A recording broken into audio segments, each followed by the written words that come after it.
这个关键是看什么呢？因为我们将来你们搞历史呢，都有一个问题，你要鉴别这档案，你得看什么问题。你像这个问题，这种鉴别这种条约，你得看这文本是谁起草的。那我们现在看的呢，1月6号苏联就拿出第一稿文本了，那个时候周恩来还在北京正打行李呢。而且在这个周恩来到莫斯科之前，苏联前后改了7稿。过去说这名称都是周恩来改的啊，它叫中苏友好同盟互助条约，说互助俩字是这个周恩来加的。我不知道这传闻从哪儿传出来的，反正咱们史书上这么写。在第3稿上，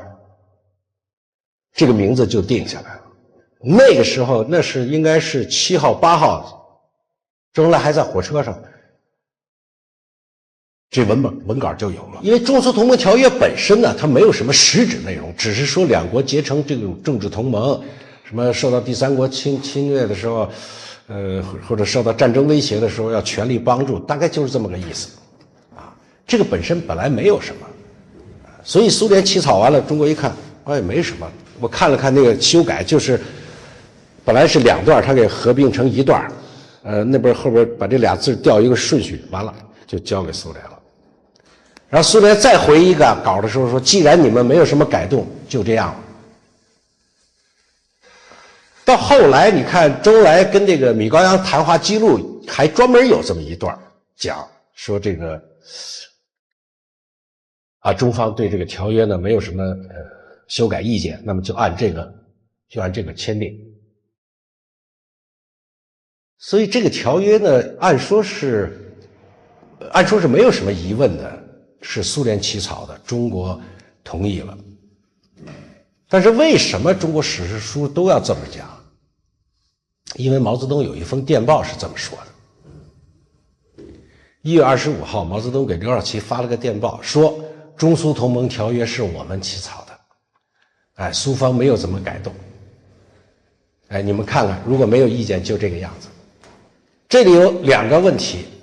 第一就是告诉我们，这个档案未必都是真的。我不是说档案馆在作假，而是当事人他很有可能出于某种目的没有说真实的情况。虽然他是当事人，毛泽东在这里他就说了假话，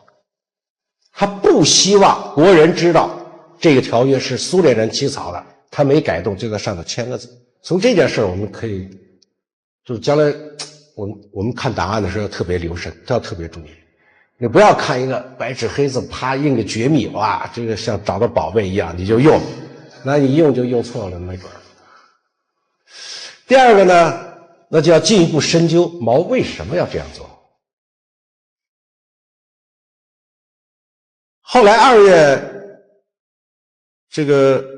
3号是2月几号，周恩来有个电报也说过同类似的话。为什么？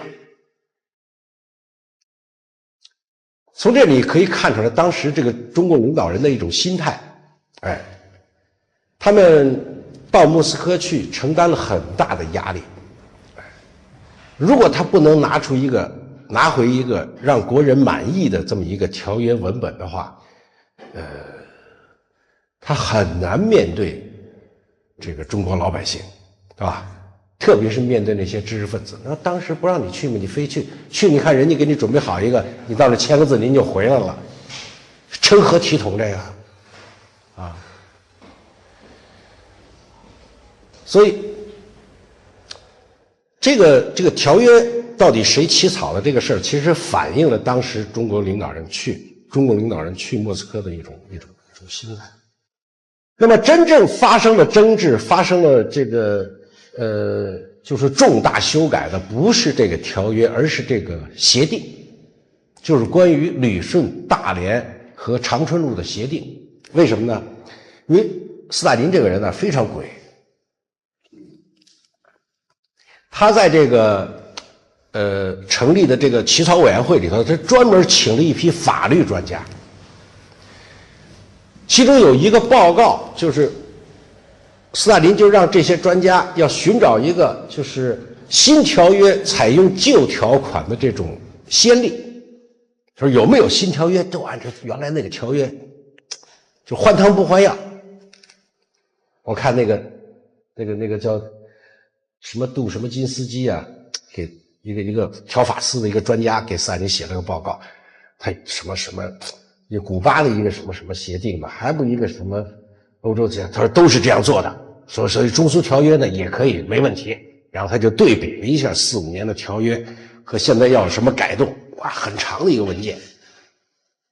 什么结果呢？就是虽然签订了新的条约，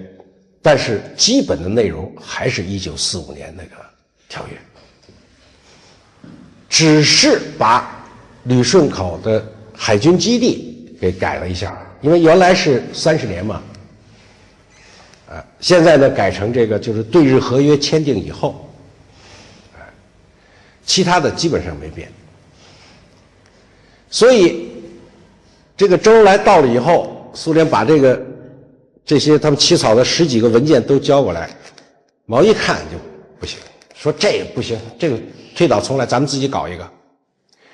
这个协定，也就是关于旅顺港、大连这个和长春路的这个协定呢，是中国自己起草的。中国起草的这个协定呢，主要的内容是什么呢？第一，你这个旅顺港呢，它除了对日合约签订你要归还我，还有加了一个条件，他说如果对日合约老不签订，你不是老这个没有归还的日期了吗？是吧？所以他加了一个1952年底，或者对日合约签订，或者1952年底啊，你得给我。中国一算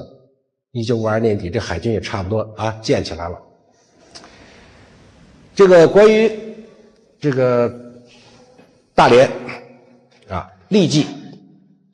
这个把行政权交给中国啊，所有原来租用的苏联租用的全部都还给中国。特别是长春铁路，因为长春铁路一直是中苏共同这个经营，就是从这个它建好以后啊，那么45年条约呢也规定的是中苏合营。这次中国要求呢苏联全部这个归还给中国啊，这样到这是26号，1月26号，我看了那个苏联收到这个文本以后的反应，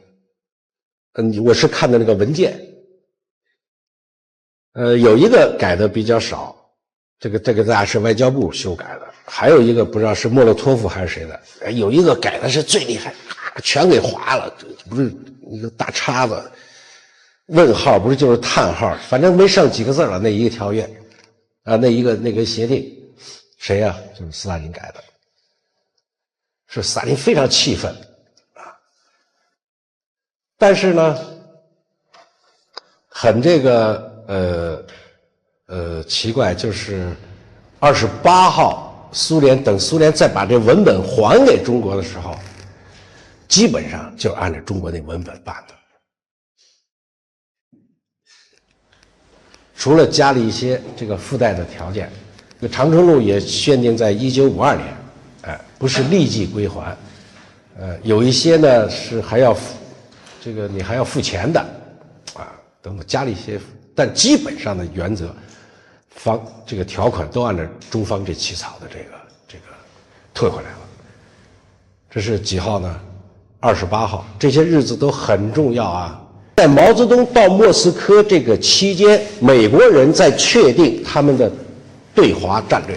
1949年12月29号，美国国家安全委员会开会讨论，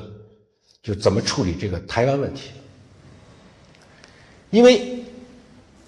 这个解放军一路南下，最后国民党一路败逃，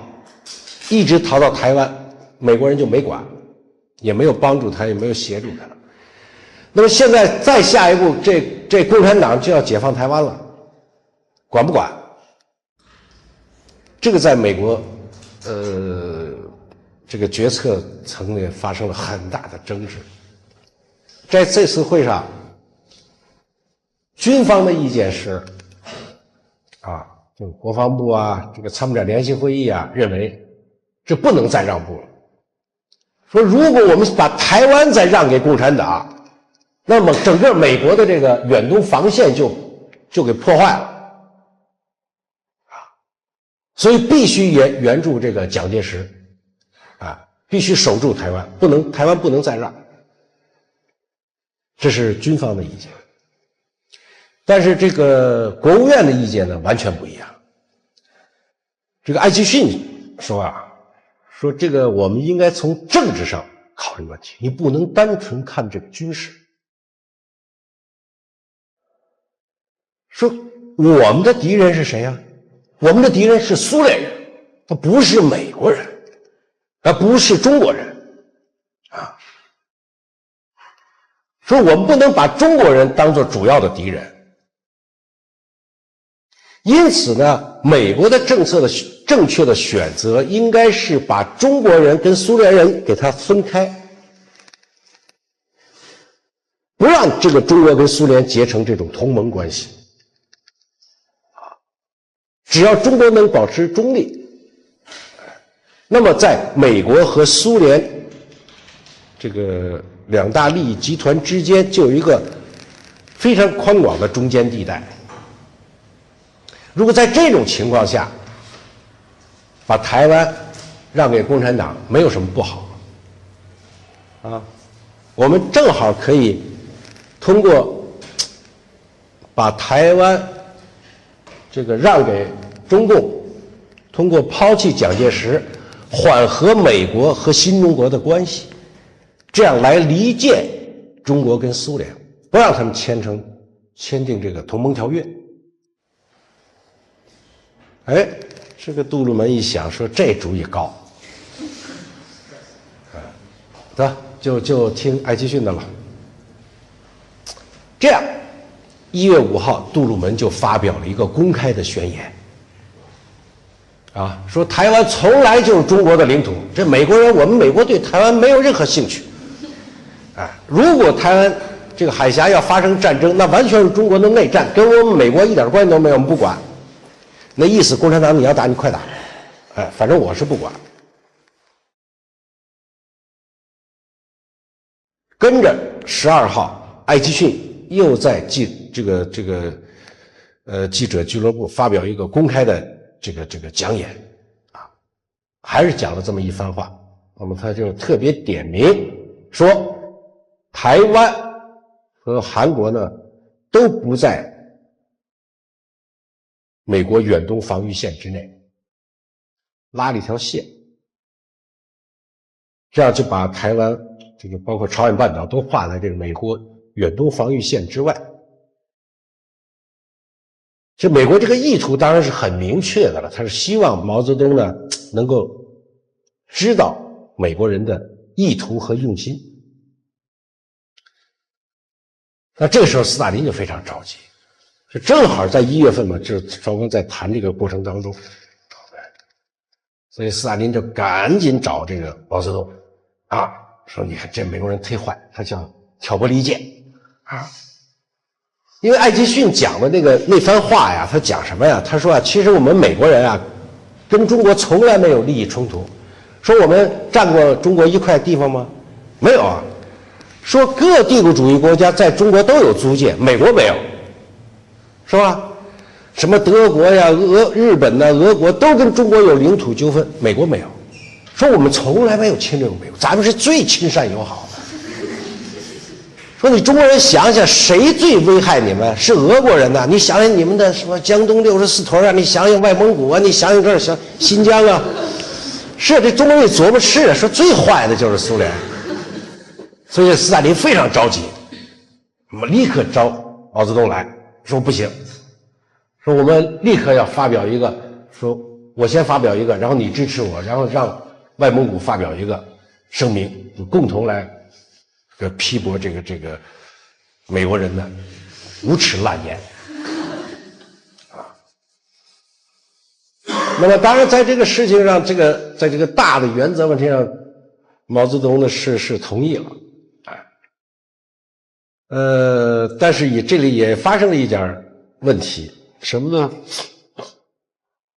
就是萨林跟毛讲啊，说咱们都要以政府的名义发表个声明，就不是美国人。这个毛答应挺好，说行可以。回去他就给胡乔木写了封信，用那个新闻出版署署长的名义发一个就算了。但是现在毛到底什么动机咱不清楚，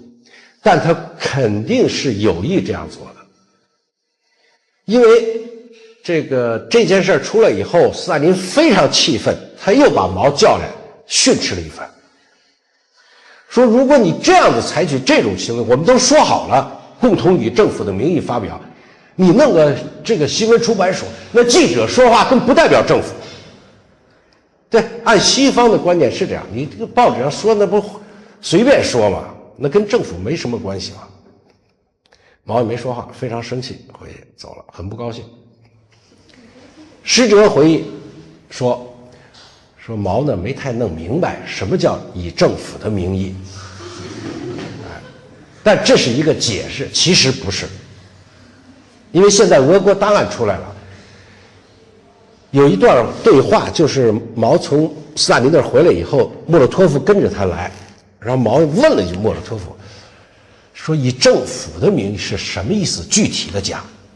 莫洛托夫政府的名义就是要用外交部的名义发表。毛说哦，那我知道了。但他还是用新闻出版署的名义发表。我猜想这当然很可能就是毛的性格，我就不按你说的办，怎么着？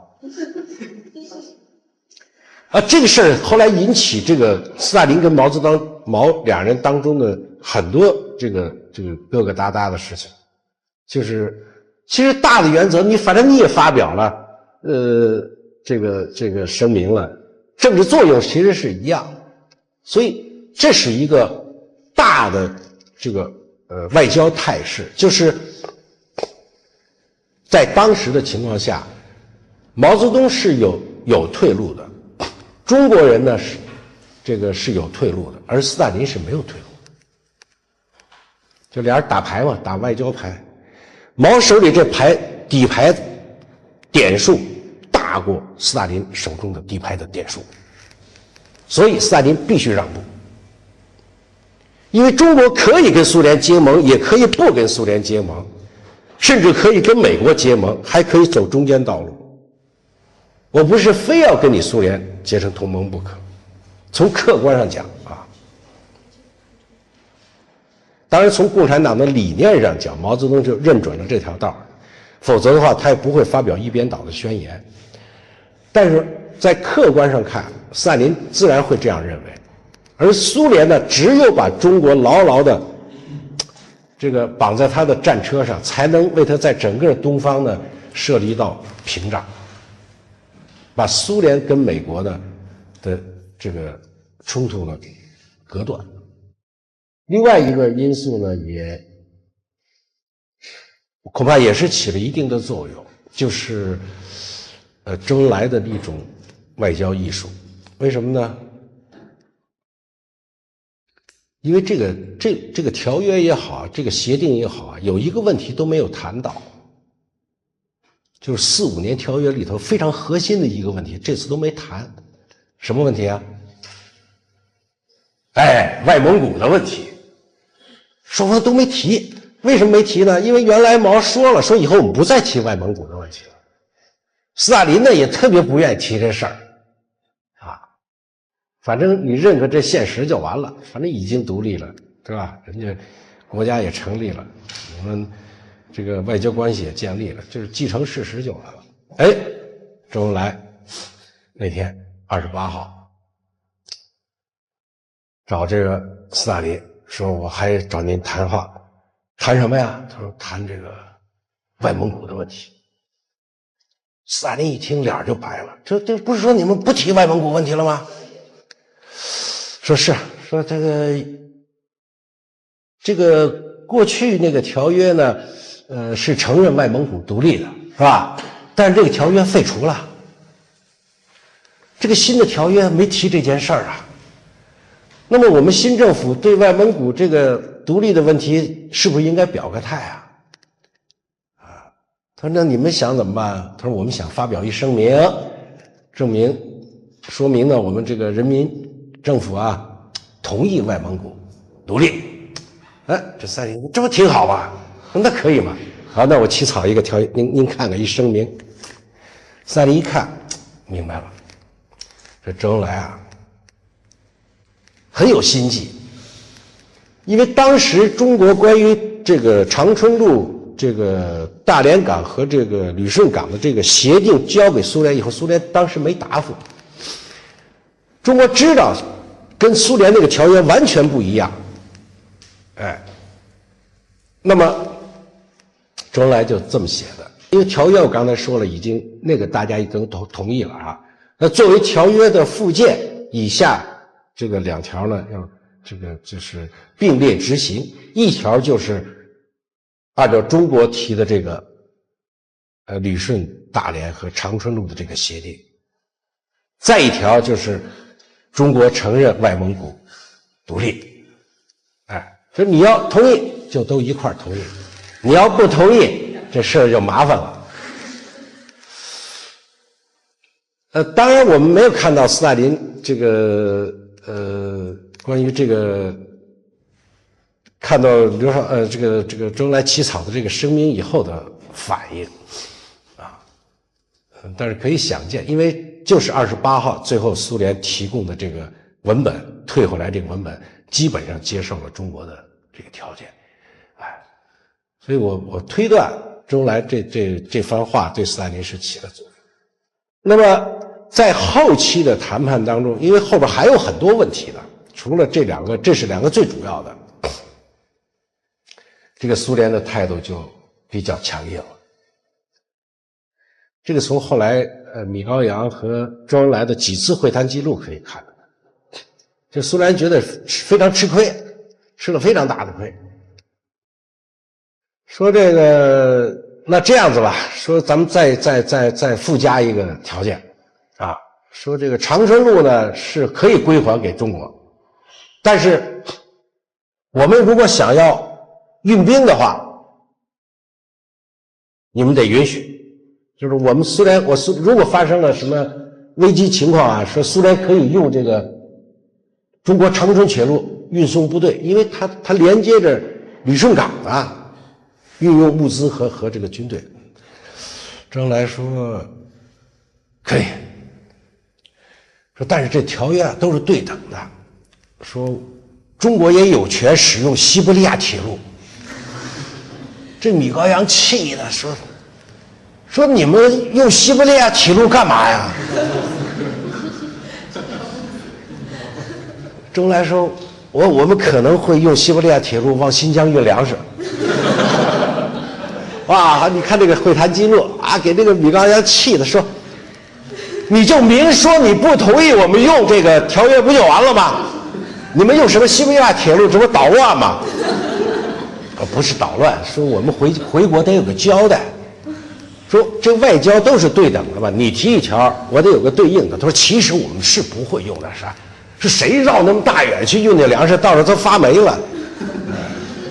后来回来跟毛商量，毛说算了，不要再争了。那么这条呢就算让人，所以有这么一条规定，就如果发生了战争危险的话，苏联可以用长春铁路，这个跟朝鲜战争有很大关系，就跟斯大林后来设想发动朝鲜战争有很大关系。一会儿我们再讲这个。那么苏联呢又提出一条，什么呢？就是所谓这个秘密协定，或者我们也有叫补充协定的。它原文是这样写的，就是在中国的东北和苏联的远东地区，以及中国的新疆和苏联的这个中亚地区，不允许第三国势力出现。这个意思嘛，就是从苏联来讲，就上次我讲中国内战的时候啊，不是也讲到这个问题？其实苏联一直有这种担心，就是怕美国的势力进入到这个东北，干扰他的这个影响，破坏他的这个利益。这个问题呢，从现在记录上看，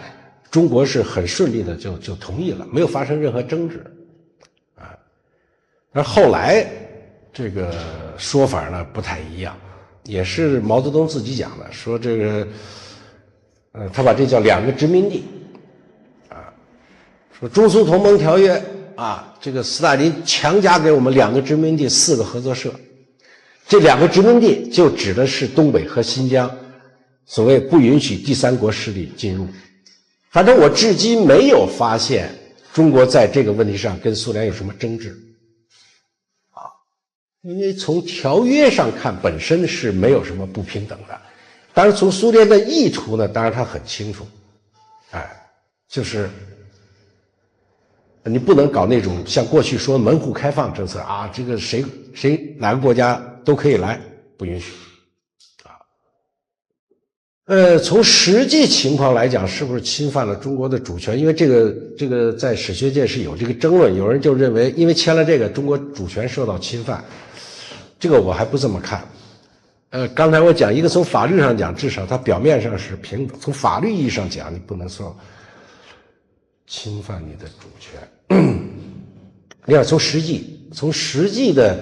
利益上讲呢，我曾经去问过那个邓丽群，因为当时邓丽群在新疆嘛，后来我说那这个苏联提这个第三国势力不许进入，是不是当时对咱们的这个主权有很大的影响？他说他没什么影响。当时咱们正想，因为当时在新疆非常乱，又是阿富汗人，又印度人，什么巴基斯坦人，就正好想把他们都赶出去，很乱嘛，那个新疆。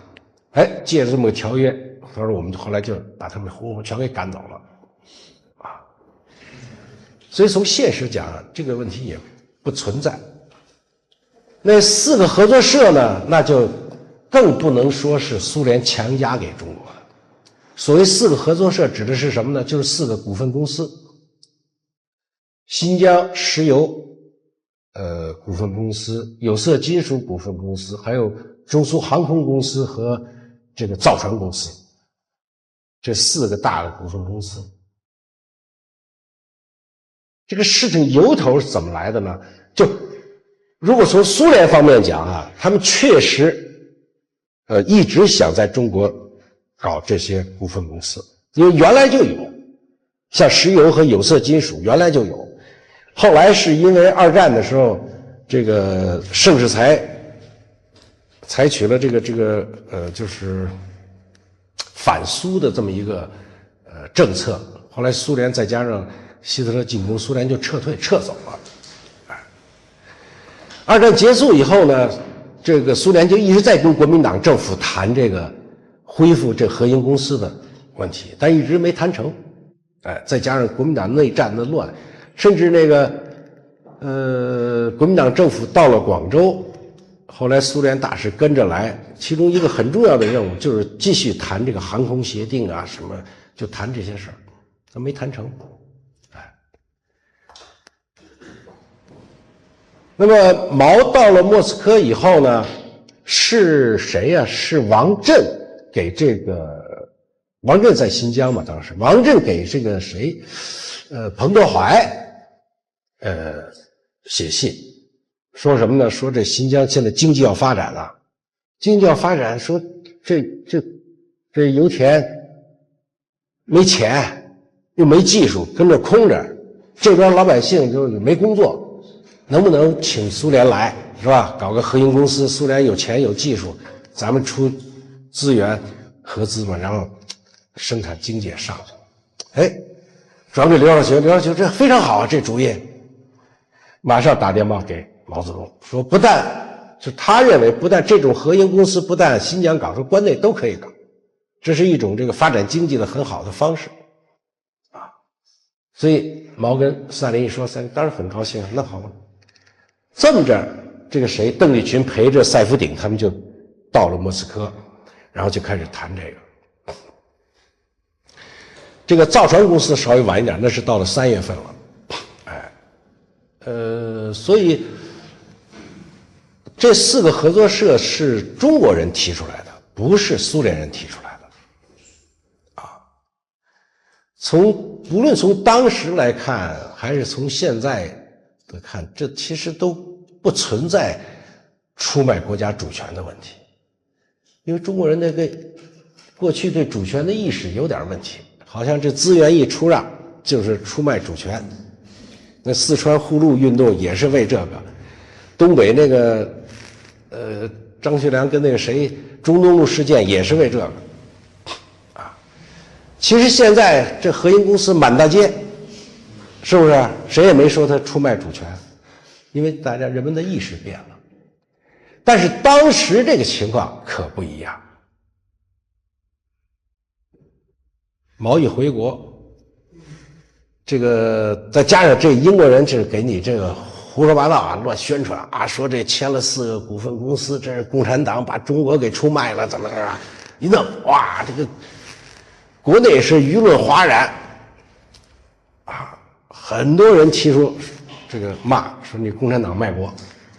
有的共青团员就退团，我宣布退团，我再也不跟着共产党走了。所以后来你看刘少奇做了好几个报告，都是讲这个事儿，就是来解释这个为什么要搞这种合营公司，是对中国发展经济有好处等等，做了很多报告，最后才把这事儿平息下去。所以我分析后来为什么到50年代后期的时候，就是淞沪20大以后，毛反复老说这些话，他是在替这个共产党当时的决策这个打圆场。那否则的话，好像共产党去就卖国去了。他本以为给中国人民带来很多这个好处利益嘛，结果人们不理解，弄成这样。实际上中苏同盟条约呢，在我看来主要让步的是苏联人，中国并没有丢失什么东西为什么苏联让步？刚才我也讲了，主要是因为它的外交资本没有中国大，但是也引起了很严重的另外的一个后果，就是朝鲜战争。这个朝鲜战争的大体的背景，我先给大家介绍一下。因为朝鲜呢，原来是中国的一个藩属国了，后来在甲午海战以后，逐步的就中国失去了朝鲜。特别是在这个04、05年日俄战争以后。日本人又把俄国人打败了，这样就把朝鲜呢逐步的就纳为这个日本的殖民地，最后到1910年干脆就宣布是日本的一个省份那么在这种情况下，大量的朝鲜人呢就移居到中国东北了。到二战的时候，大概有200多万人。所以现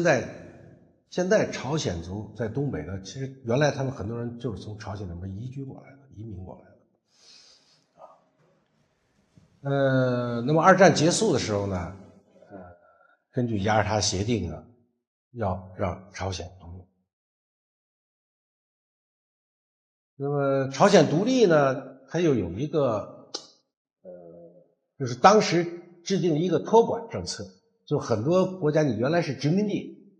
那么你原来殖民地呢，你就没有政府，还不像那个很多国家原来有政府，因为被德国人占领了，这政府逃跑了，叫流亡政府。总有呢，原来是民选政府，它有个合法性。那么你没有怎么办呢？你就有个民选的过程嘛，在这个民选过程当中呢，就由占领军呢实行托管，或者联合国委托谁实行托管，然后组织这个选举。那对朝鲜呢，就是适用的这种政策，叫托管政策。但是这个太平洋战争爆发以后呢，因为这个情况发生了比较大的变化，上次我也谈过，就是因为原子弹投放和苏联的这个出兵，日本很快就投降了。那么当时呢，这个美国人也好，苏联人也好，他没有对朝鲜半岛，到底将来是归谁，就谁在那儿作战，是美国人呢，还是俄国人呢？没说。雅尔塔会议没讲，波茨坦会议也没谈这个事情，因为当时没有想到这个战争会进展的这么快。那么在这种情况下，苏联红军呢，当然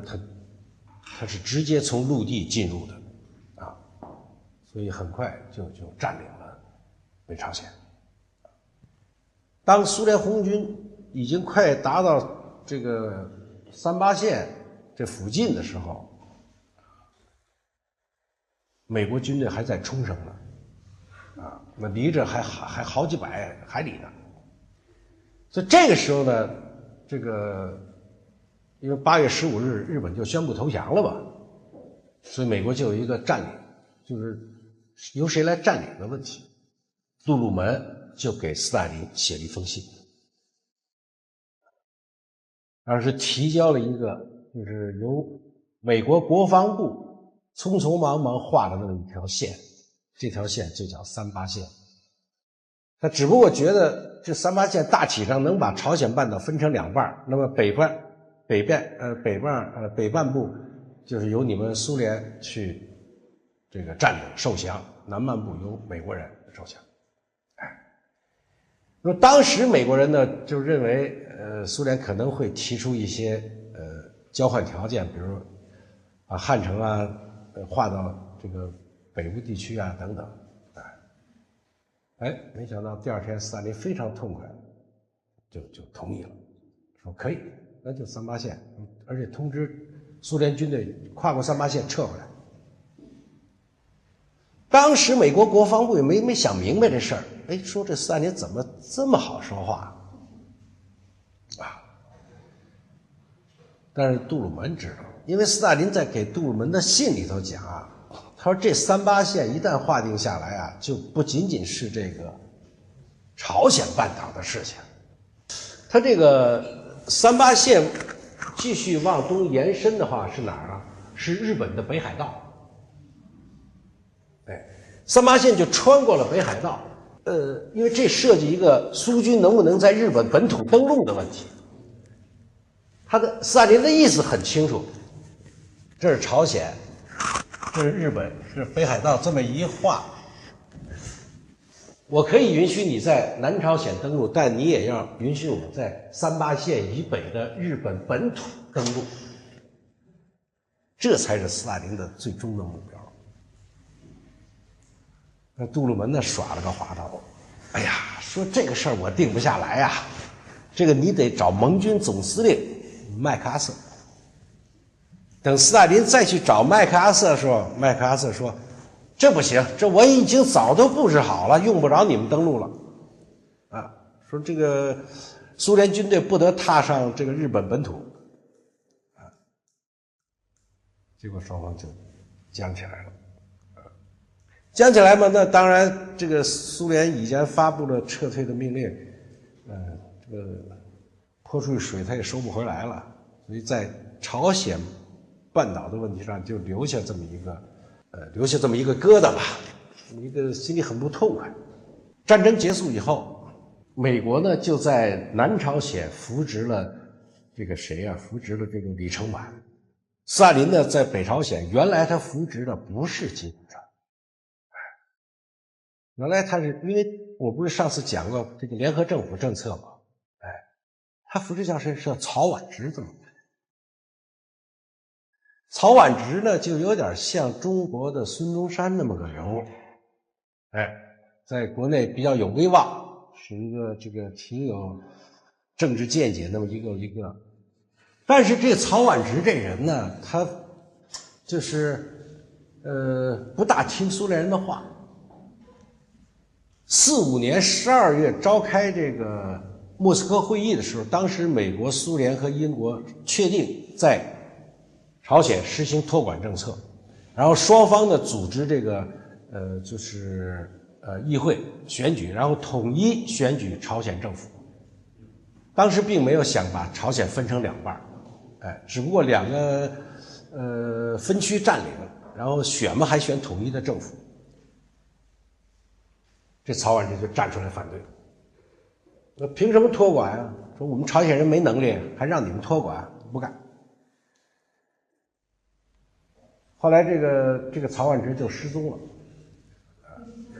上哪儿去了？但反正现在咱也没查着。这个时候呢，就把金日成给抬出来了。因为金日成比较听话呀，按照苏联的意思办。那么再加上这个莫斯科会议以后，本来呢对这个朝鲜的托管的是4个国家，有美国、苏联，还有英国，还有中国。那英国呢，他就去不了了，你隔大老远的，再说这个他也没钱。这中国军队呢也去不了，这跟共产党打，这还打不完呢，是吧？哪有说他派几个师到朝鲜去？说算了，我们也不去了，都交给你们美苏两国算了。得，就成立了美苏联合委员会来处理朝鲜。那么在这个过程当中，因为后来这个特别到47年，这个美苏矛盾在欧洲的矛盾越来越深刻，这个分歧越来越大。那么这个美苏委员会就开不下去了，无法进行工作，双方见面就吵架。最后这个美国人说算了，我们也不干了，把这事交联合国了。美国人就走了。那么联合国呢就成立一个朝鲜委员会来专门处理这个朝鲜的问题。苏联当然他是不想让交给联合国，因为当时联合国完全在美国的操纵下。但是没办法，人美国人会也不给你开了，联合委员会2家嘛，我们走了，你还能开得了？所以美苏委员会就自动就解散了，联合国就开始在这组织选举。那么在这个美国，因为在美国的操纵下弄的嘛，所以他肯定是倾向于南方的，这金日成自然就不干，所以拒绝联合国到这个进入北朝鲜的这个领土，所以他就弄不下去啊，他要选统一的政府，但你北朝鲜不参加，他不让你调查团呀，什么都不让你进。而这个南朝鲜呢，李承晚是不断的打压这个左派，打压共产党，所以共产党也都跑了，解散了，就朴宪友什么也都逃到北方来了。这样慢慢的，这南北双方的这个政治分野就越来越明显啊，比较左派的共产党什么都往北方跑啊。那么到了48年，大韩民国政府成立，这边是朝鲜人民民主共和国，自己选自己的了就，当然他们宣布的都是统一的，都没有说是我是北朝鲜的政府或者你是南朝鲜的，都是你像北朝鲜那宪法，它首都是在汉城，不是在平壤，想着哪天反正我得统一了。在这种情况下呢，当时美国跟苏联呢都有一个就想甩手的这么个政策。苏联当然它管理的是比较好，因为它是这个比较统一，它不像这个南方是各党派争来吵去，一会儿威胁了暗杀吧。他不，那个金日成不是那谁啊，那李承晚他不光杀共产党，他这个其他民主党派他也杀。你像金九，这都也是被暗杀的，他就搞自己这个独裁。但是他毕竟表面上是各党派允许，所以一天到晚开议会，不干正经事儿，经济上也很乱。而北方呢，在这个共产党一统天下，搞土改什么，或者抓经济恢复，这个恢复的比较快。所以到这个48年底，苏联决定撤军。就用不着我们军队在这儿，这个他跟北朝鲜都接宣布，突然宣布撤，单方面撤军，就让你美国你也得撤啊。所以美国一看，因为美国原来也不打算在朝鲜半岛，在美国的整个这个军事战略当中，认为朝鲜半岛是不具备任何军事价值的啊，这个巴掌大一块地儿全是山，没什么意思，军队在这待着白耗费军饷，撤。但李承晚不干，李承晚说你，因为当时啊，这个他们就是苏联也好，美国也好，都怕他们俩打起来了。他打起来，他只有一个办法，我控制，我不给你军火。所以这个李承晚的一直就没有国防军，就南方一直没有国防军。所以李承晚说你不能走，你走了我连支军队都没有，就5万人警察，一天就是指挥棒。说那玩意儿打过来怎么办啊？你得给我训练军队啊。这么着，美国人说行，我再待半年，帮他把军队训练了一个几万人的一支国防军。然后到49年的6月份，美国人也撤。那么在这个过程当中呢，金日成呢是很想赶快就统一了算了就完了。李承晚也想赶快北进，双方都有这个意图，但是呢都被美苏呢分别的给压抑啊。这个美国对付李承晚就不给你重武器，你想进攻，你没坦克没大炮，你没什么重武器，你就点步枪等进兵。这个苏联红军走的时候呢，倒是给这个金日成留下一些这个武器，但也很少重武器，也是不希望他采取这个激烈的手段，因为当时美苏呢都不想在远东呢卷入到这个冲突当中来，他们的重点都不在亚洲，在欧洲了。这金日成的4月份，49年3、4月份的时候，到了莫斯科找斯大林，苏联撤军走了，签了什么文化经济协定，其中他就谈到，你看我们能打他一架。那斯大林说这不行，说你这个你出师无名啊，说他要打你，你可以趁势反攻打过去，那还行。扭头回来就派人到北京找毛。毛那会儿是刚进北平，4月底5月初的时候，还在那个香山那双清别墅住。金一就来了，金一是当时是政治局委员，人民军的那个总政治部主任，找毛。这不是说咱们这个有很多朝鲜人在东北，所以当时林彪部队招兵买马的时候呢，就有2个整编师是朝鲜人，还有一些零零散散的都是朝鲜人部队，说能不能说把这让他们就回国，因为我们这没军队啊，说眼看这个李承晚要发动进攻了。毛说没问题，说你这个我给你写个条子，你就路过沈阳，你找一下高岗，你带回去。这样就是有2个整编师就被他带回去了。回国的时间比较晚，大概到了7月份。毛呢，在这个过程当跟他谈话的过程当中呢，发表了这么个意见，说呀，武装解放这个南朝鲜呢，这个方针是对，这个道路是对的，这个香港的里面出政权吗？我们也是这样，但是我还没统一呢，等我统一完了，我再帮你统一去啊。那会儿不是还刚过长江吗？说等我统一完了，我挥师北上，帮着你统一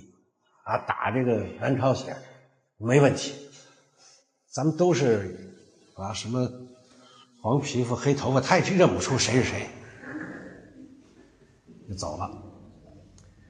了回去。就不能打了嘛，不能打，一直到6月份，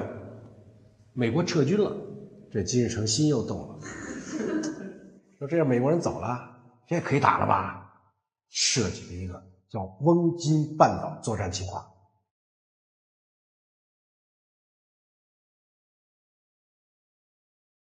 他呀，这个朝鲜呢，大概是这个样子。这38线，这就是翁京半岛。他什么意思呢？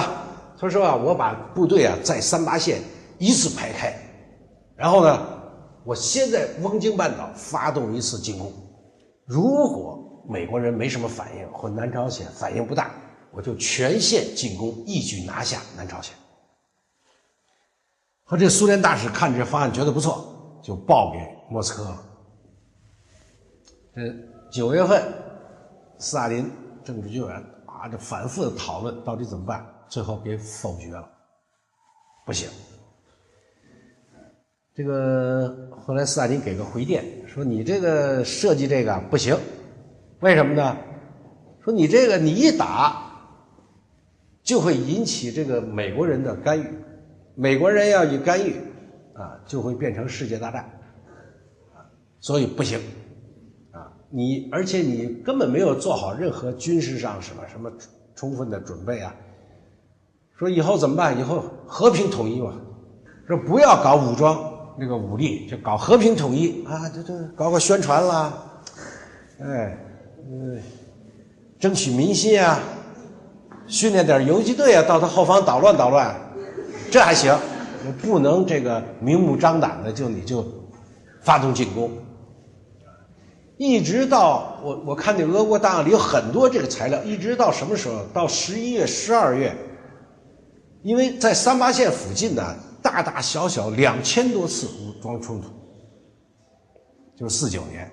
到50年上半年，所以这个苏联的斯大林几次电报里都是很不高兴，骂这个苏联大使馆和这个苏联顾问，说他们没有。说你们的任务主要是不是要在这个38线附近保持这个和平稳定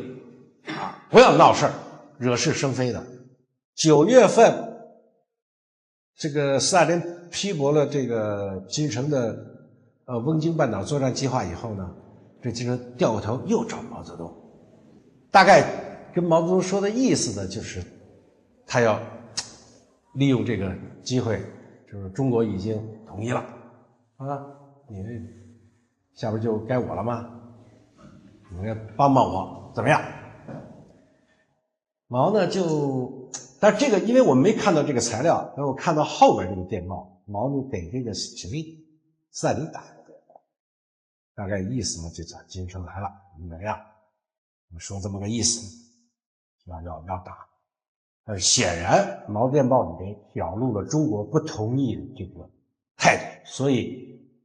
莫洛托夫就起草了一个回电。从这个回电我们能够看出来，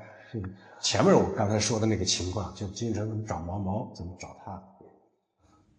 但是前面这些电报恐怕将来还需要去进一步发掘。那么在这个回电当中呢，斯大林就表示说，毛泽东同志，我们的态度和你的意见是一致的，金日成现在还不应该发动任何军事行动，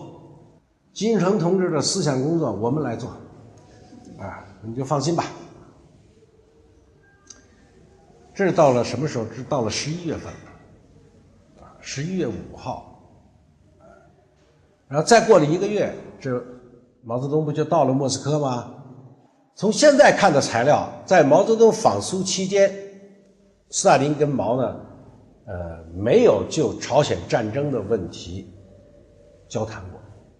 这个跟过去的说法不一样，因为过去都认为是在毛访苏期间，金日成也秘密的到了莫斯科，然后三方商量怎么样，都是瞎猜的，没那回事。他是怎么回事呢？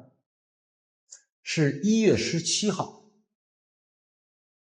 这个朝鲜驻华大使李周渊呢准备赴任，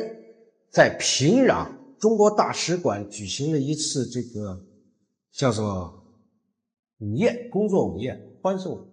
啊，我有苏联大使什么都参加，金日成也去。这朝鲜人爱喝酒啊，午宴喝酒，喝着喝着喝多了，一把就拉住这个史蒂科夫苏联大使的手，说：“哎呀，说这个现在朝鲜这个南方几千万人民都等着我去解放啊，说现在生活在水深火热当中啊。那个毛泽东同志说了，说他这个统一完了就帮着我统一，现在就轮到我了。”还说这个什么啊？说斯大林同志总是跟我说让等着这个南方发动进攻，让我们反击。他到现在他也不进攻，我们怎么办？我不能再等下去了，啊，醉醺醺的，说我要面见斯大林啊，说了好多。这个史蒂科夫吓出一身冷汗来，因为他为这个事儿已经被这个斯大林骂了好几次，所以他讲，哎呀，这金城林喝多了，你赶回去睡觉去，给劝回去了。晚上他就给斯大林打了一封长电。19号，斯大林接到这封电报，他最后，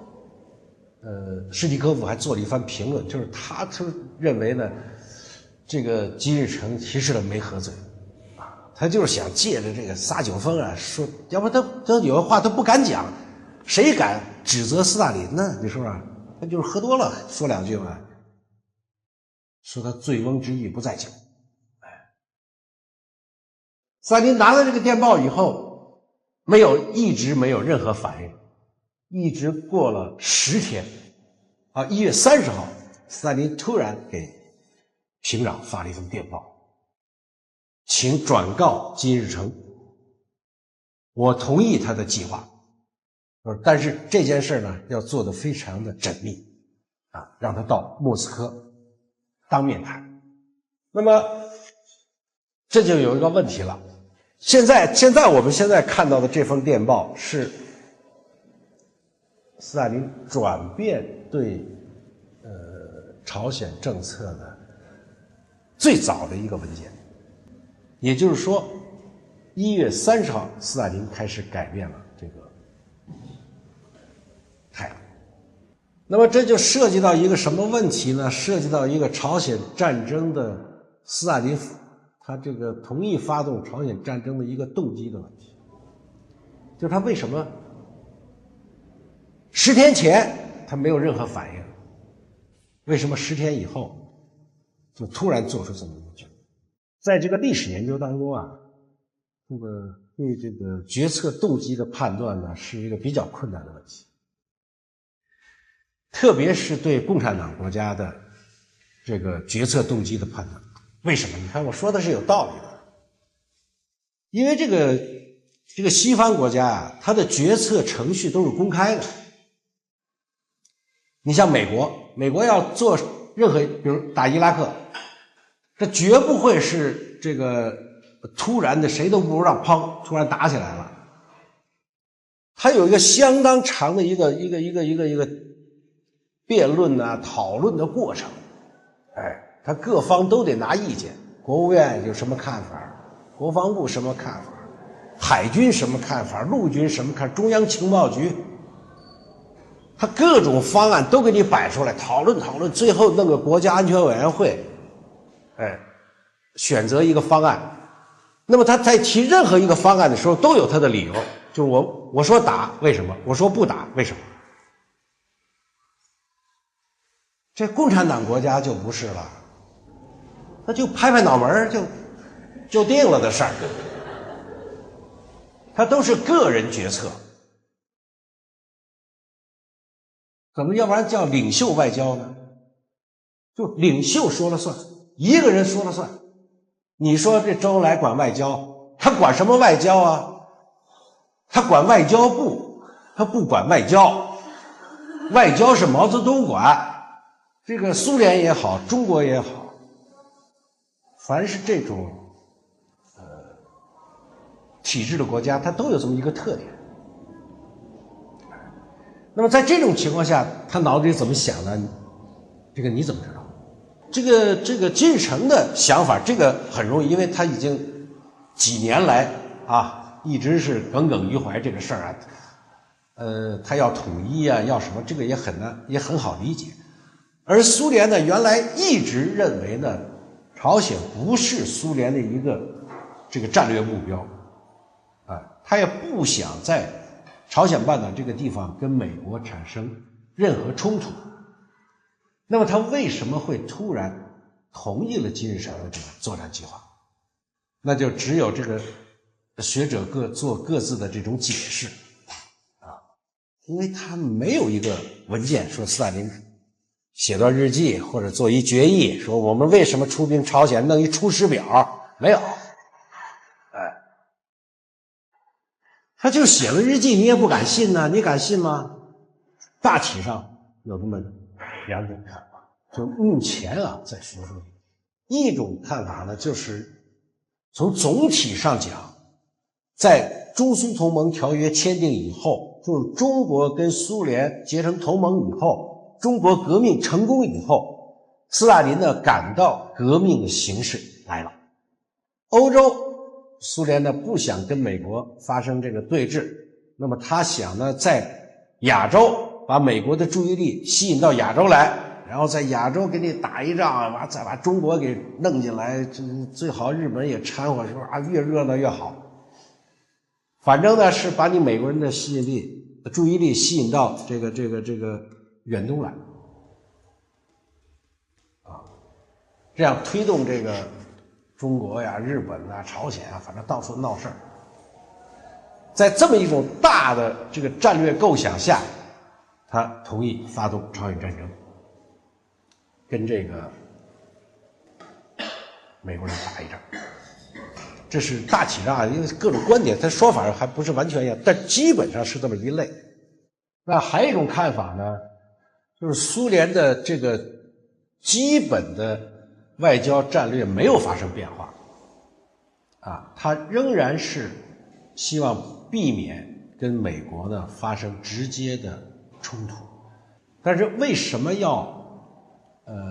在这个时候同意了这个金日成的主张呢？是因为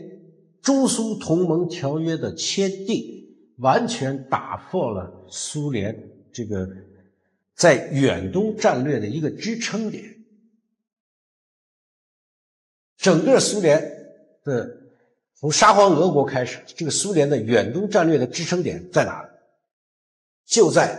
旅顺港。因为从沙皇俄国开始，这个俄罗斯人呢要进入太平洋，他就要找到一个不动港，一个出海口。而这个海参崴是一个半不动港。那到了冬天，他那军舰要出去，前头得一破冰船，咣咣咣咣咣咣，后边跟着军舰。再一个，他要南下太平洋，必须经过日本海，是吧？你这边有日本，这边有韩国，他怎么走啊？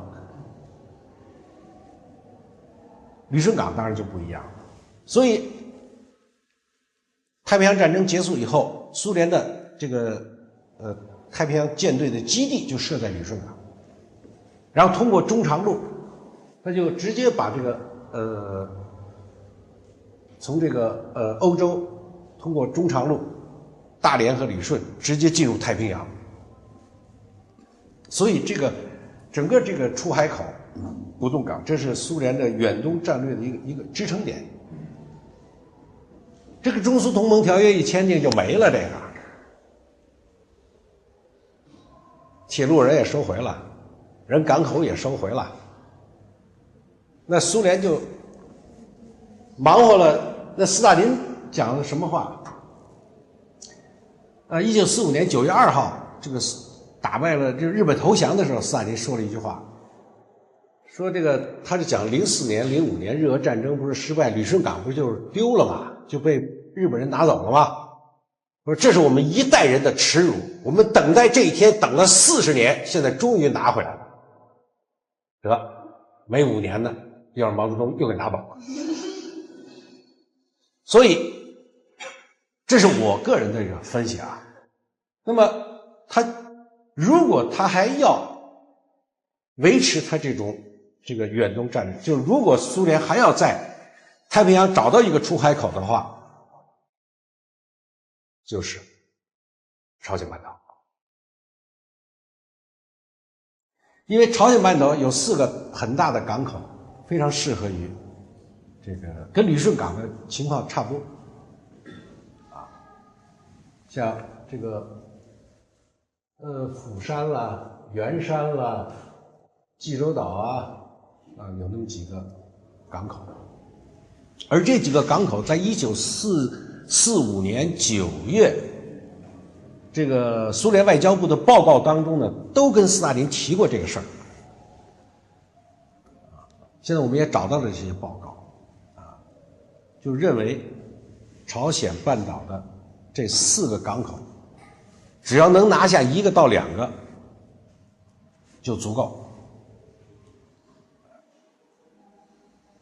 但是后来因为这个38线的划分，再加上旅顺港已经签订，然后后来苏联就没放弃了这个，所以我猜想，我推断，斯大林的主要目标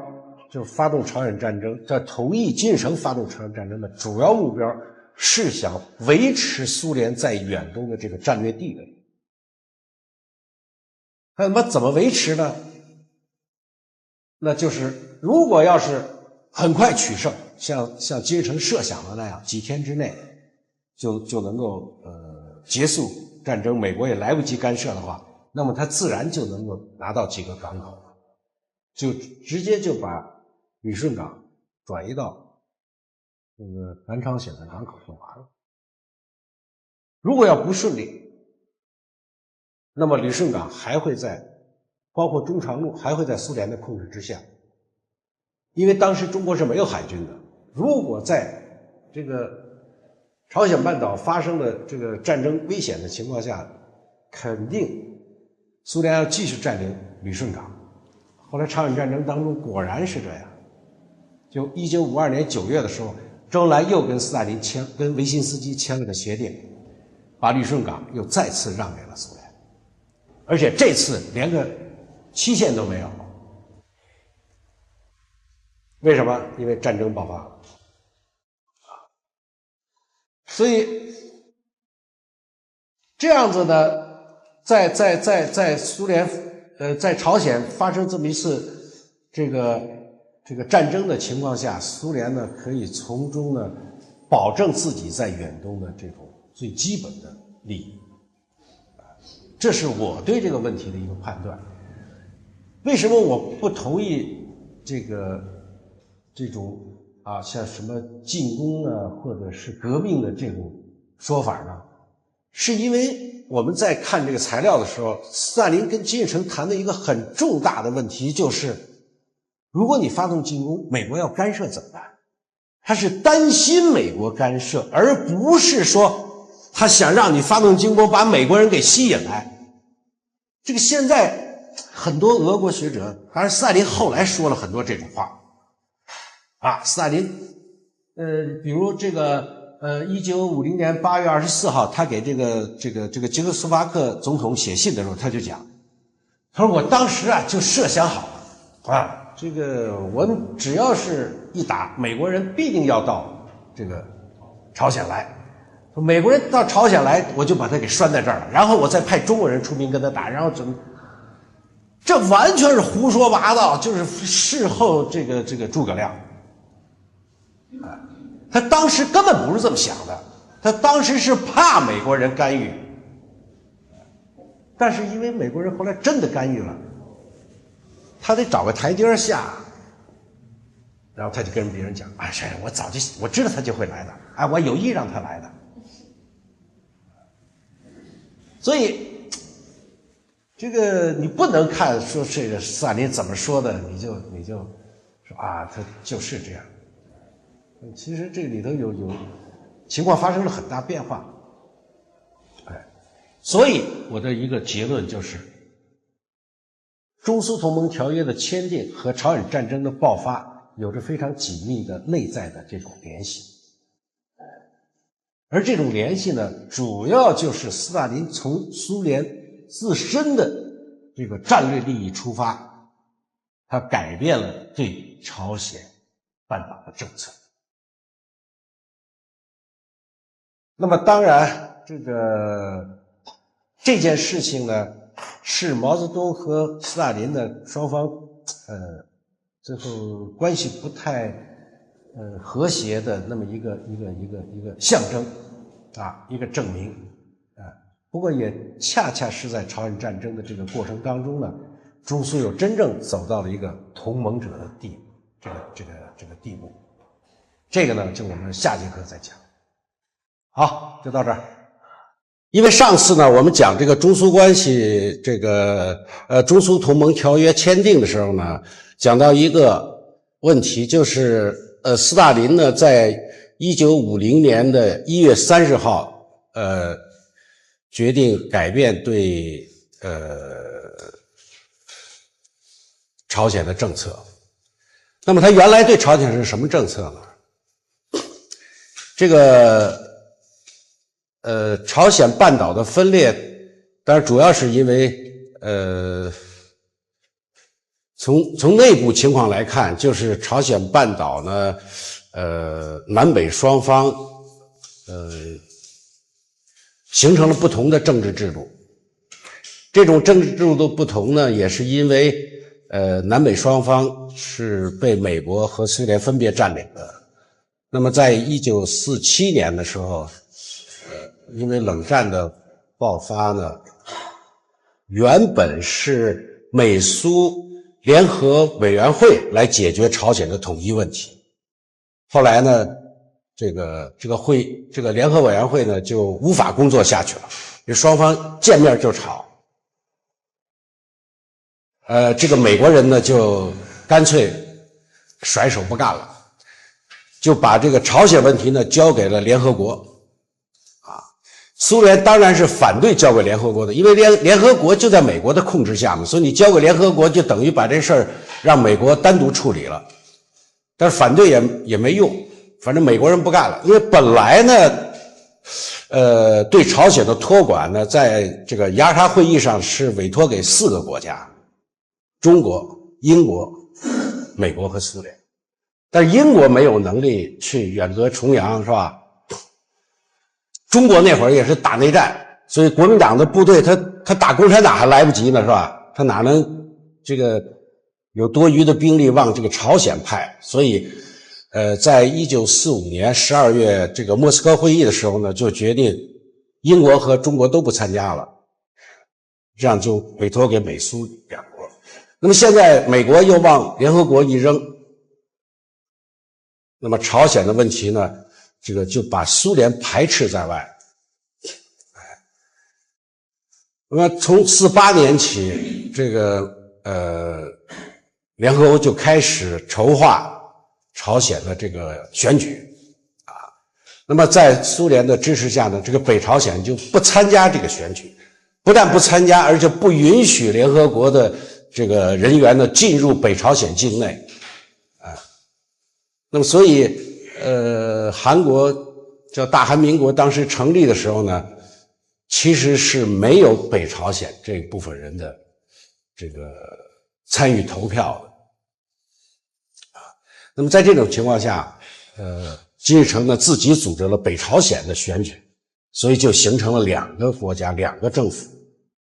但是这2个政府呢有一个共同的特点，他们的宣布他们要统治的范围实际上都是整个朝鲜半岛啊。你比如金日成的宪法规定，首都它不是在平壤，是在汉城，因为汉城是朝鲜古都嘛。那这样子到48年底的时候呢，苏联军队就撤离了朝鲜。因为苏联对朝鲜的管理呢是比较的稳定的，比较的统一，搞经济改革呀，什么国有化呀，土地农业集体化呀等等，搞了一系列的改革，这样子朝鲜呢就显得比较稳定，经济发展也比较快，而这个韩国呢就比较混乱。特别是这个驻韩美军和这个盟军的总司令麦克阿瑟之间呢还有矛盾。那么在这种情况下，苏联撤军以后，金日成呢就有心想要通过武力的方式统一整个朝鲜。但是49年3月份他到莫斯科去的时候呢，斯大林反对斯大林说现在不行，因为当时美国人还在这个美国军队还在韩国呢，他反对他如果要是南方发动进攻，那么你可以反击打到南方去。那么如果人家不发动进攻，你也不要主动进攻。这样子4月份他又派人到北京那会儿叫北平了，找毛谈。那毛的意思呢也是说这个武装夺取政权这个道路是正确的枪杆子里头出政权嘛，我也这么干的。但是现在不行，你现在我还没统一呢，你就想统一你等我统一完了我再帮你去统一，这个很容易。因为当时你想4月份的时候，这个3大战役已经结束，解放军呢都到了长江边上，他准备渡江要打这个南方了嘛。所以北方呢几乎没有什么这个大规模的作战部队。当然这个时候毛不希望在朝鲜发动一场战争虽然毛也答应他说在这个留在长春的一些朝鲜族的部队你可以带回去加强防御什么，防止这个南朝鲜进攻这样到了49年的6月份的时候呢，美国就宣布撤军了因为美国呢一直不认为这个朝鲜半岛具有什么军事上的战略价值那么既然苏联已经撤军了，所以到6月份美军也撤退了。这个美军一撤退，金日成又来劲所以他在7月份呢就开始设计了一个叫做翁京半岛作战计划。那么他设计这么一个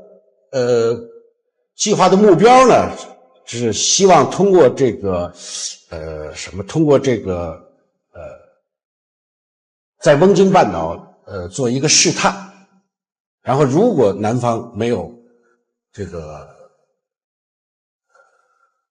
积极的反应，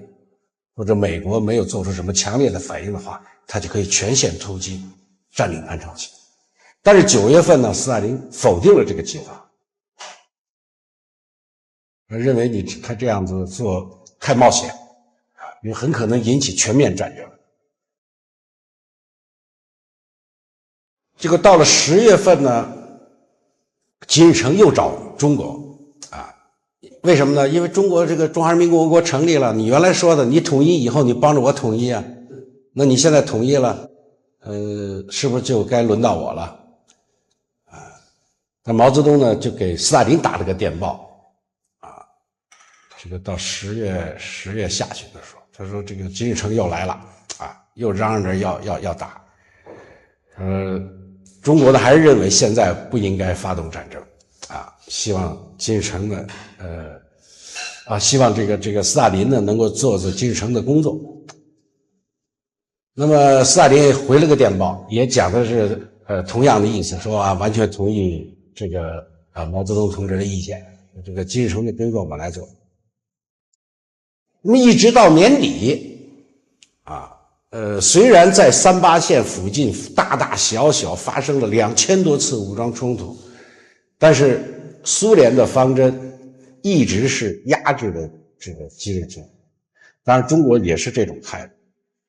另一方面，美国呢对李承晚呢也是采取了一种压制的态度，因为美国也不希望这个时候在亚洲发生一场跟这个苏联的冲突。到了1月份，斯大林就做出了一个这个决断啊，要同意金日成发动这场战争。但是他这样做呢有几个条件啊，第一个条件呢就是他要求这个金日成做出保证，说你要，因为金日成他设计的是一场闪电战，4天就结束战争啊，他就可以解放汉城。他认为在这个时候呢，美国来不及反应啊。那么斯大林对这一点呢，是非常关注的，因为他非常担心在这个战争发动的过程当中，美国人要参与进来就很麻烦。特别是不能让美国人知道苏联在背后支持金日成，所以这个在战争准备的过程当中，苏联向朝鲜提供了大量的武器装备，特别是重武器，但是坚决呢，不向他提供任何人员。你比如我看到一个电报，这个大概苏联给朝鲜提供了3000多辆卡车。3000多辆卡车，他朝鲜都没那么多司机呀，没人开呀，所以他打了个电报说能不能给派些司机过来。哎，这个斯大林不行，我可以帮你办个驾校，我给你训练司机。然后到6月20号就开战前几天，给这个朝鲜的一个苏联军舰到了朝鲜。他也是这个苏联人把军舰放那就走了，这金日成傻眼了，这军舰都是谁？都没人会驾驶啊！实际上把这个驾驶员留下，斯大林有一个回电说这个坚决不能啊，也是我帮你办个航校，我帮你训练这个海员啊。所以这个斯大林这些做法都是要避免这个引起这个美国对苏联在这场战争背后起的主导作用的这种这个怀疑或者注意啊。那么另外一个呢，他要求金日成呢说这件事儿呢，你必须得找毛泽东去谈。为什么要找毛泽东谈？因为他在这个斯大林在1月30号改变这个主意以后，一直到毛泽东离开，毛泽东什么时候离开莫斯科的？2月17号，他一直没有跟毛提过这个事情。但是呢，在1949年6月，就上次我们讲到的刘少奇访问莫斯科的时候呢，斯大林曾经跟中国共产党达成一个口头协议，就是这个中苏之间呢有个分工啊，说以后啊这个亚洲革命呢归你们管，这欧洲革命呢归我们管，就咱们分工。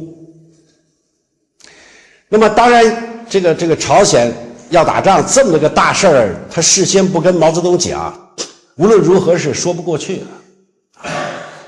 而且这个同盟刚刚缔结，你就背后搞这么一下子，所以在斯大林看来呢，这个事儿是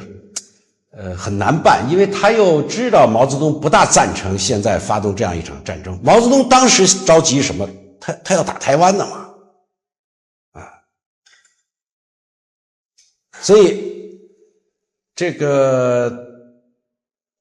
斯大林是不好直接跟毛讲，但是又不能不跟他说，所以他要求金日成呢，你回去以后马上到北京去找毛去，必须得征得他的同意。那么金日成金日成是大概4月20号到4月10号到4月20号在莫斯科待了那么10来天。把事情都谈妥以后，他就走了。走了以后，这个斯大林不大放心，所以他5月3号给毛发了个电报，说呀，前不久金日成到我这儿来了，我们谈了一些问题，具体谈的什么，他会向你当面禀报。等到了5月12号，看到一封电报，这个苏联莫斯科就催促这个苏联大使说，这个金日成怎么还不去跟毛泽东去谈这个事情？这样子5月13号呢，金日成就到了北京，当天晚上就跟毛谈这个事儿，一谈就谈崩了。说我这个刚从莫斯科回来，斯大林同志已经同意我们的计划了。这毛一听，说我也刚从莫斯科回来啊，这斯大林没跟我说这事儿吧？你走了以后我才去的，这样中朝这个谈判呢就停下来了。半夜11点半，周恩来紧急召见罗申，问他有没有这档子事儿，说金日成来了，说是斯大林同志已经同意他这个打南朝鲜了，怎么样。罗申呢是不了解这个情况，所以他就连夜发了个电报给这个斯大林。14号上午，斯大林回电到了，这个鉴于国际形势发生了变化，所以菲利波夫同志就是斯大林的一个化名了，同意朝鲜同志的计划，但是这件事情呢，一定要经过中共中央和毛泽东同志的同意。如果你们认为现在还不适宜发动这个进攻的话，那么朝鲜的解放和民族的统一呢就要推迟，具体怎么办你们自己商量。所以毛接到这个电报以后呢，当然感到非常惊讶，所以据这个使者回忆说他一晚上没有睡着觉。那么怎么办？后来使者讲了一句话，说3架马车2架马车要往一个方向走，说那毛泽东我只能跟着他们走了。所以15号这个中朝领导人的会谈呢调子就变了毛泽东说呢，金日成同志说我不是反对你解放南朝鲜这个也不是反对你统一，本来我想的是我先解放了台湾以后，然后大军北上，再帮助你打南朝鲜，很容易的事情吗？说但是现在你都跟斯大林都商量好了，说你们先打，那你们就打吧。你看有什么需要帮助的，我还是要尽力帮助你。这个金日成非常自信地跟毛泽东讲，说我所需要的一切，斯大林同志都给我了，我只是要你同意而已。从这个朝鲜的领导人的想法来看，他是不希望中国参与这件事儿的当然从武器装备各方面，确实中国也不能给他提供多少帮助他主要还靠苏联所以这个整个战争的策划步骤的安排等等都没有跟这个中国讲，直到6月25号战争打响，毛都不知道。所以战争打响以后呢，这个毛很不高兴，他是从报纸上看到这消息的，谁也没有想到，因为这个战争的策划其实就1个多月就5月份5月到5月中旬这个计划才确定下来，而且整个都是苏联顾问帮助策划的本来是朝鲜人民军也做了个计划，那个作战部，但是那个朝鲜人呢，他没打过仗，他不知道这现代战争怎么打，是步兵在前头还是炮兵在前头，还是工兵在，他不知道。所以这个苏联顾问一看他们做的计划，哎呀，这什么就给烧了，算了，我们来一个吧。所以他们制定了一个叫做这个先发制人的什么作战计划现在这些整个计划呢，连文本都已经批过。战争开始呢，确实是很顺利的完全是按照他的计划。这个李承晚呢没有任何准备，所以这个仗一打我们就给打懵了。这果然4天就解放了汉城。这个拿下汉城以后，金日成非常兴奋，他就给赛林就打了一份电报，说呀，我现在已然占领汉城，啊，我希望这个苏联顾问团呢进驻汉城，因为他就想拿汉城当首都了嘛，说我准备召开庆祝大会。啊，斯大林一看电报非常生气，也打了个电报说，这个占领汉城呢，战争并没有结束，因为你没有消灭这个李承晚的多少部队啊，他的主力已经南撤了，你赶快派部队去追击呀，你开什么庆功会呀？还有说现在苏联顾问也不能过这个三八线。金日成啊，对，还得追呀，完了就组织了1、2军团，沿着这个两岸东西两岸就向南追击啊。但是在这个过程当中呢，发生了一个比较大的变化，就是美国参战。这个当然，美国参战的过程，现在也有很多书都写了，他们讨论的这个过程，因为咱们没有时间就不细讲了。其实28号美国的空军就出动了，然后7月5号呢，陆军第1支陆军部队就空投到大田了。那么美国的这个参战呢，确实给这个金日成的部队造成了很大的阻碍。为什么呢？因为你想啊，本来啊，这个朝鲜人民军啊，都是苏联顾问给训练出来的。当时苏联顾问呢，在朝鲜留了几百人，他是从排长、连长一直到军团长，一人配一个顾问，所以实际的这个部队的训练和指挥呢，都是在苏联的这个操作下进行的，啊，这个除了有几个从这个中国回去的一些高级将领曾经打过大仗，啊，像武庭啊。什么方虎山呢？后来都当了师长啊、军团长啊。他们原来在八路军的时候和这个解放军的时候是打过一些大仗，有些经验，但整个部队都没有参加过正规战争，哎。那么再加上这个美军的轰炸。所以这个部队也非常混乱。我看一个金日成给斯大林打一个电报，他什么呢？就是要求这个苏联顾问呢，还是得过三八线，因为苏联顾问到了三八线以后，全部停下了，就朝鲜军队自己走。这个朝鲜军队自己打，他这个原来没有指挥经验，这先进的设备啊也不大会用，再加上飞机一轰炸，这部队就全乱了套了，师长找不着军长，是团长找不着连长。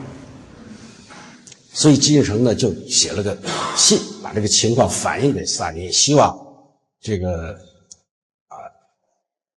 苏联顾问呢赶快过三八线。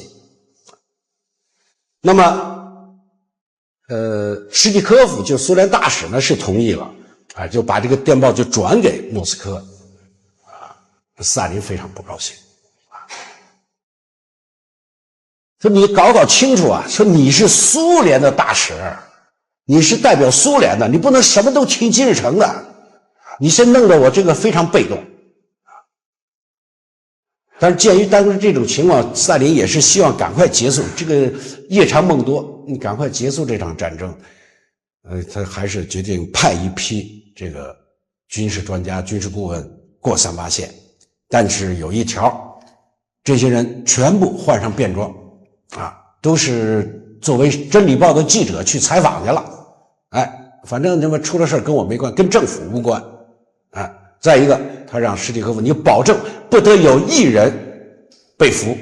就是死了你也把尸体给我弄回来。所以苏联呢开始对这个战争就越来越谨慎了，但这个时候其实中国呢反而特别积极。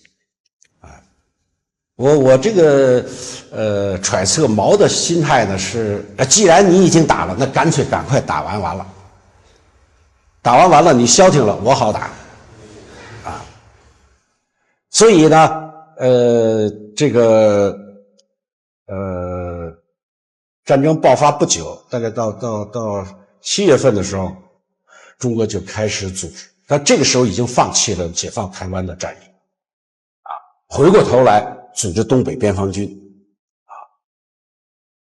斯大林这会儿呢也是觉得得让中国人这个得出面了，因为美国人一出面呢，他知道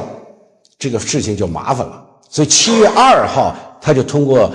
这个罗申呢就找到周恩来，说如果这个需要帮助的话，你们出陆军，我们出空军，咱们一块儿帮助金日成。那么在这种情况下呢，这个毛就调了一个兵团，就13兵团呢到了东北，做了各种作战的准备，而且进行了这个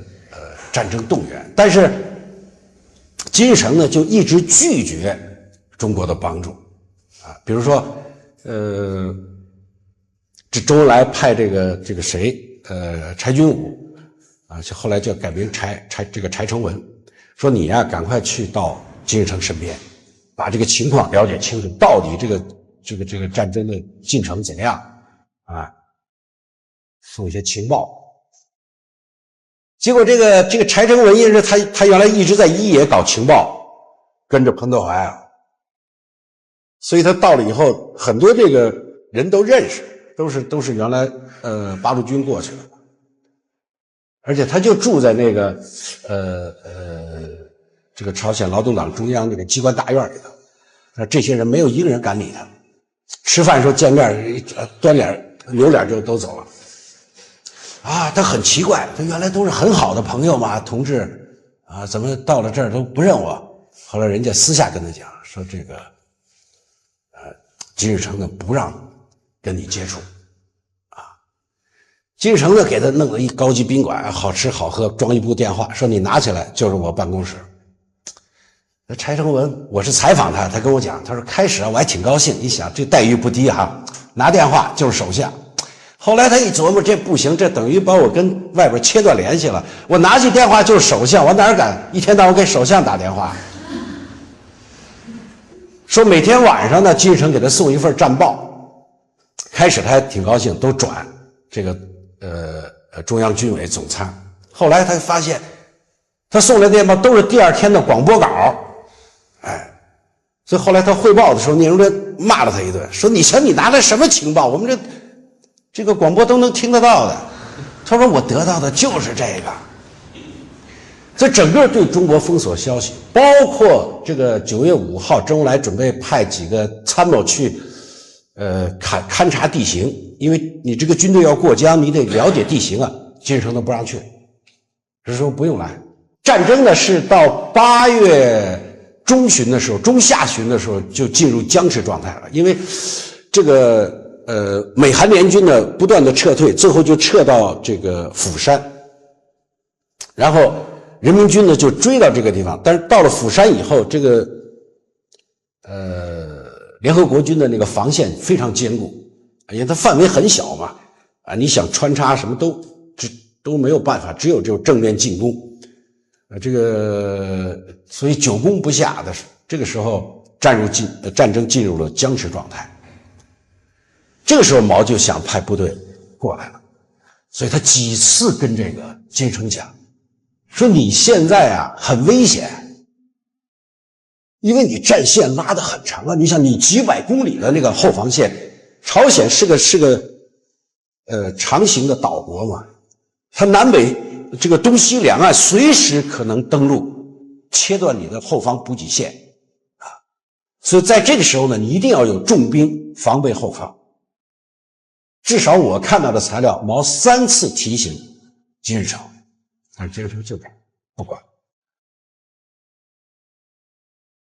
那我问柴成文，我说这个是个军事常识嘛，是吧？金日成怎么会不管不顾？他说当时金日成主要2个想法，一个他认为美国人没那么多兵力，可能就是采取后方登陆的这种办法。第二，他也没那么多兵力去防守，他又不愿意让中国人现在介入这场战争，所以他孤注一掷，他就想尽快打下这个釜山，把美国人赶到海里就完了。没想到这会儿麦克阿瑟到仁川登陆。仁川登陆呢，从军事上讲是一招险棋如果到仁川那个地方去看，它确实海岸线非常长、非常浅，那个海滩，每年呢只有那么几次涨大潮的时候，这个军舰才能靠近海岸，而时间呢只有2个小时。如果2个小时你没有占据一个桥头堡登陆成功的话，等海水一退，那你那个军舰就搁浅在沙滩上，你不只成了活靶子了。所以国务院、国防部从上到下，白宫没有一个人赞成他这个计划。但麦克阿瑟那会儿牛啊，70岁领兵出征啊，他笃定要打这场仗美国军事史书上讲说，这个有人计算过，这个仁川登陆成功的比率是1/5000啊，就让这个麦克阿瑟给蒙上了。你想，美国人7万部队，大小这个战船不算，7万部队登陆，这个朝鲜人一个连守卫。所以不用2个小时20分钟就拿下，一个炮一轰的，噗，部队一上就完了这场战争。所以9月15号仁川登陆成功以后，整个局势发生了一个急剧的变化。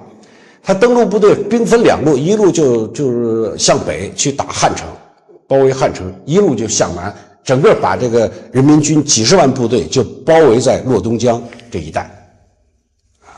所以一下朝鲜人民军就垮了，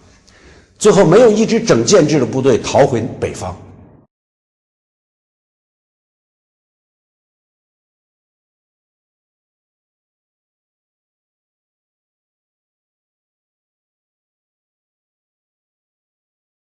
9月15号仁川登陆成功，周恩来17号向这个朝鲜大使馆提出，现在是不是要我们马上出动？如果现在让中国马上出动的话，还能挽救你于危机啊！这金日成还是不干。后来政治局讨论，就朝鲜劳动党政治局讨论，有很多人像朴一宇什么，有很多人都说，你到现在你还不让中国人来，咱们支撑不下去了。这个金日成的观点是，现在还不是时候说这个当然他提出的理由嘛，主要是如果中国军队要是参战，那么这很可能演变成世界大战，而这是斯大林同志最不愿意看到的结果那么斯大林同志是不是同意，我也不知道。所以17号、20号几次，这个中国提出这个意向，就是要这个时候派兵援助他，金日成不干。那么一下这个时间就错过去了。等到了9月28号，朝鲜劳动党政治局再开会的时候，已经没有任何希望。这个时候，这个南方已经完全被这个美军给收复了，而且这个部队已经这个挺进到38线。这开会最后怎么办？说咱们商量，没有任何办法，说只有一个办法，就请苏联出兵。所以金日成呢就给斯大林写了个信，说这个在这场什么反对美帝国主义的英勇的战斗中，朝鲜劳动党和朝鲜人民是吧，为了国际主义流尽了最后一滴血。这现在实在是坚持不下去了，一个兵都没了，就整个38线这个大门洞开，美韩联军这个随便出入，所以希望苏联马上派兵来如果不行的话呢，能不能帮我组织一支这国际纵队国际志愿部队，像看西班牙内战的时候是吧？这共产国际组织国际纵队去帮着这个西班牙共产党去打仗。这个10月1号，斯大林回了个信。那会儿斯大林在黑海疗养，说最近一段时间呢，我在南方疗养，不大了解这个外边的情况。看来你确实是遇到了危机的情况了。但是呢，苏联是不可能对你提供任何援助的。这话我原来就说过。确实4月份的时候，斯大林曾经跟金日成讲说，如果出现了不利的情况，苏联不会给你提供任何援助。现在还是那句话，因为美苏之间是有协定的，38线我们是不能过的。那最好的办法就是请中国人出来，说毛泽东最会打仗，也懂得革命，说这事儿呢你别着急，我去跟毛谈。所以还有10月1号又给毛打了个电报，还是这句话最近我在南方疗养外边发生什么事不太清楚。那金日成说他实在不行了，现在就靠你了。他知道毛那会儿一直想出兵嘛，所以他说认为现在出兵是最好的时机，你立刻出兵。金日成也接到电报以后，也看着这个莫斯科指不上了，所以他马上去找这个谁倪之亮，就中国大使连夜书信，派这个朴宪友和朴义宇送到北京去面见毛泽东。毛呢是10月1号接到电报以后，立刻就给这个斯大林回了个电报，就是现在咱们这个毛文稿上登的那个10月2号毛泽东致斯大林电。毛是一直想赶快派兵去打，把这战争结束算了，所以他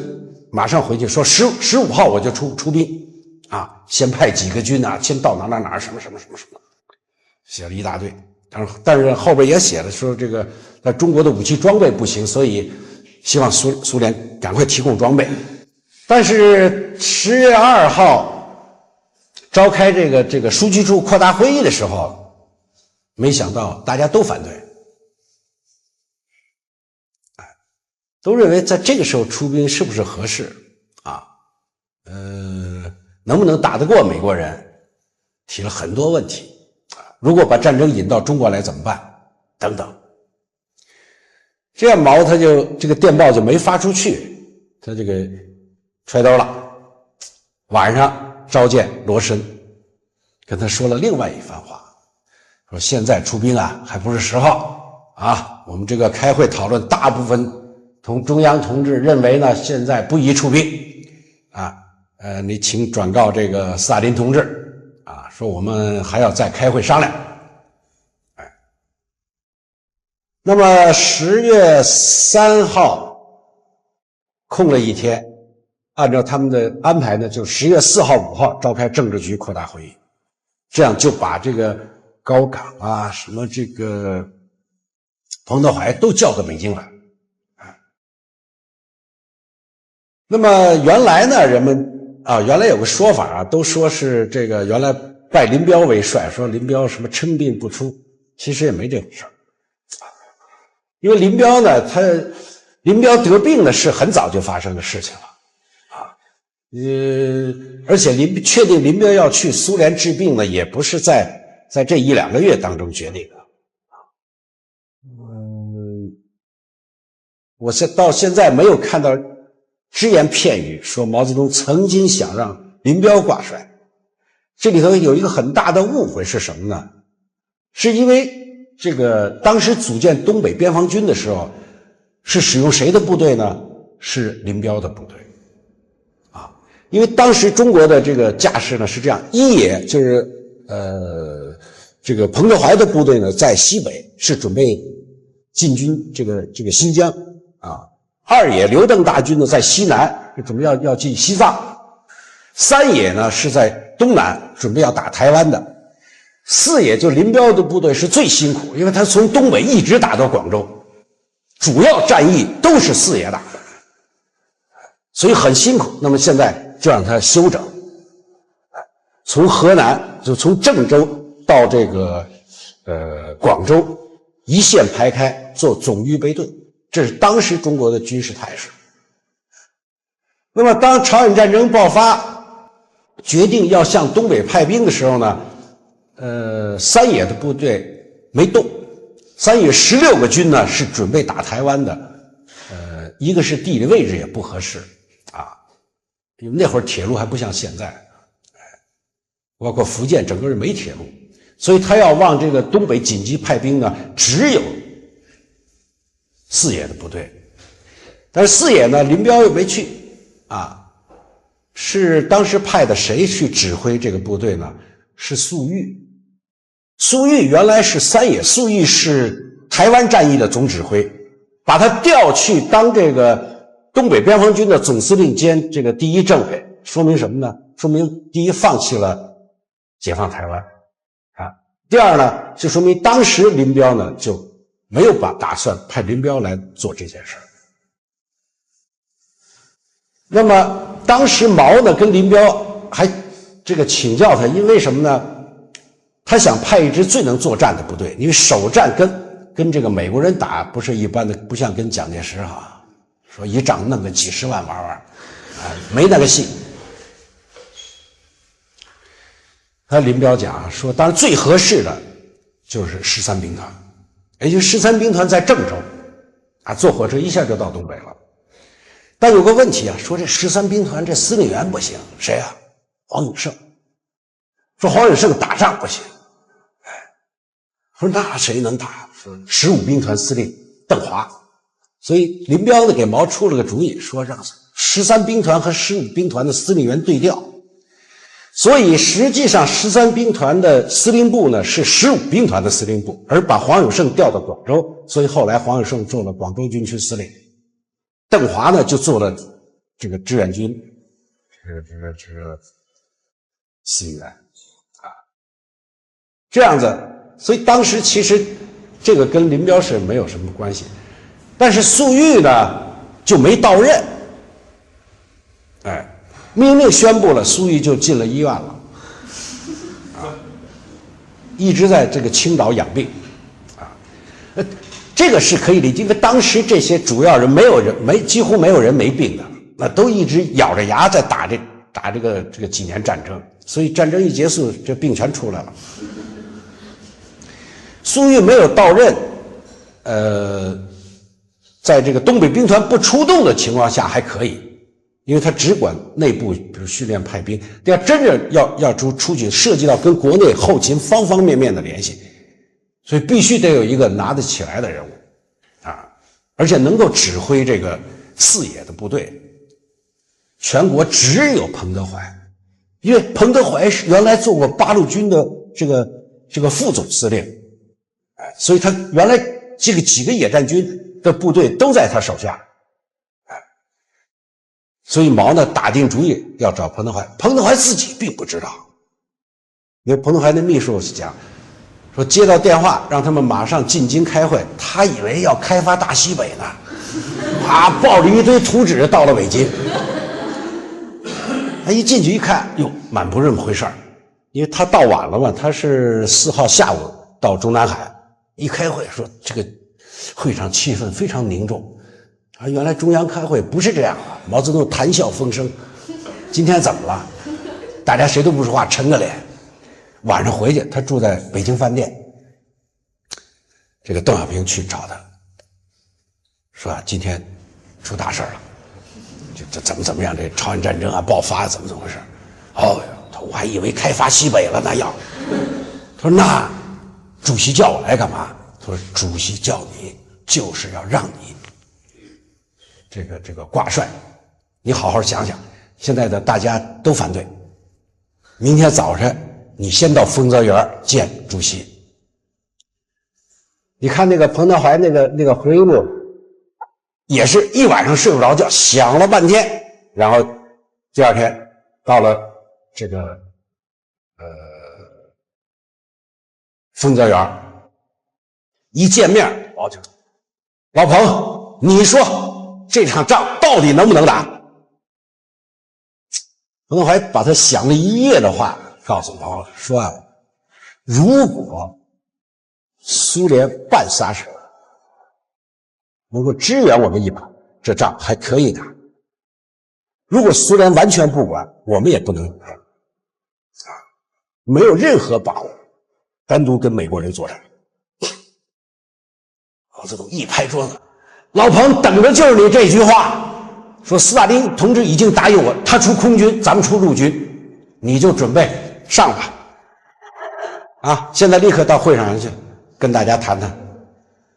所以10月5号那个下午政治局扩大会议呢，就是最后确定出兵朝鲜。彭德怀在会上一番慷慨陈词啊，什么打乱了再建设，大不了就是这个解放战争推迟几年吧，啊，